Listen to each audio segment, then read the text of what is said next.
June 17 యొక్క విశిష్టత మనం చూసుకుంటే ఈ రోజున international day to comeback desertification and drought అంటాం. ఓకే.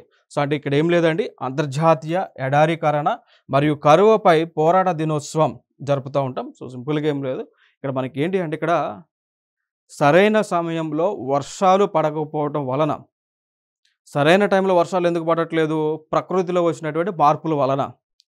సో వీటి వలన వర్షాలు పడకపోవడం వలన భూమి అంతా కూడా ఎడారిగా మారుతూ ఉంటుంది.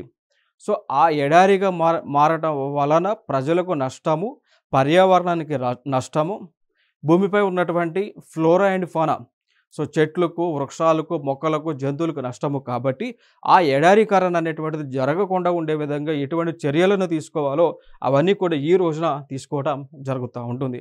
సో ప్రపంచ దేశాలన్నీ కూడా ఏకమయ్యి ఎడారీకరణ జరగకుండా ఉండే విధంగా తగు చర్యలను తీసుకుంటూ ఉంటారు. ఫర్ ఎగ్జాంపుల్గా చెప్పాలంటే ఎటువంటి చర్యలు తీసుకుంటారు అంటే లైక్ డిజర్ట్ అవ్వకుండా ఉండాలి అంటే, ఒక ప్రాంతం డిజర్ట్గా అవ్వకుండా ఉండాలి అంటే అక్కడ ఏం చేయాలి, ప్లాంట్ గ్రోత్ ఉండాలి. సో చెట్లను నరకొద్దు, చెట్లను నరకుండా ఉంటే వర్షాలు పడతాయి, వర్షాలు పడితే ఆటోమేటిక్గా చుట్టుపక్కలంతా కూడా చెట్లు వస్తాయి, పచ్చగా ఉంటాయి, ఎడారిగా మారదు. ఓకేనా. సో చెట్లు ఎక్కువగా పెరిగినప్పుడు అడవులుగా మారుతుంటాయి, అడవులుగా మారినప్పుడు వన్య ప్రాణులు వాటిని నివసించడానికి ఆమయోగ్యంగా ఉంటాయి. దాంతోపాటు హ్యూమన్ బీయింగ్స్కి ప్రాపర్ ఆక్సిజన్ వస్తుంది, ఎయిర్ ఫిల్టరేషన్ అవుతుంది, ఈ ఫారెస్ట్ నుంచి అగ్రికల్చర్ ప్రొడ్యూస్ వస్తుంది, అగ్రికల్చర్ ప్రొడక్ట్స్ వస్తుంది. సో వీటి వల్ల హ్యూమన్ బీయింగ్స్ కూడా బెనిఫిట్ పొందవచ్చు. సో మ్యూచువల్ బెనిఫిట్ అనమాట.